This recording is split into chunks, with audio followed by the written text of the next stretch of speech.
Mapagpalang araw po sa inyo lahat. Nandito naman po ang Iwagan ng Pangasinan na magtuturo po ng karunungan din po sa inyo.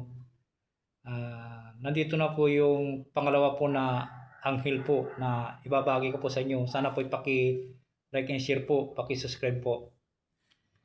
Ito po yung gabay po natin na 7 anghel po. Sina Michael Salvi, Gabriel Dios, Rafael Suita, Yuri Casalca, Stelo Salakti, Jodiel Mios, Barakul Stefani. Ito po yung gabay po natin ng mga anghel po. Kung ano po yung pinanganak po sa atin na Lunes o Martes, nandito po yung mga gabay po natin. Kaya intindihin po nyo, napakabisa po ito na ibabagay po sa inyo.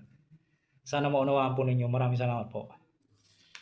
Ito yung pangalawa po na anghel po, si Gabriel Dios. Narito po ang orasyon po. Isto mi lorica it tribui mi partendunim partendo. Ang kapangyarihan po nito ay ito ang panawag sa pangalawang anghel para sa lahat ng signos po. Usalin nyo po lamang po sa isip lamang po at iipon nyo sa dibdib po. Lahat po ng mga 7 arkanghel po na orasyon po nila ay inuusal po lamang po sa isipan po. Usalin lamang po sa isipan at iipon sa inyong dibdib o sa tubig inumin po. Maraming salamat po.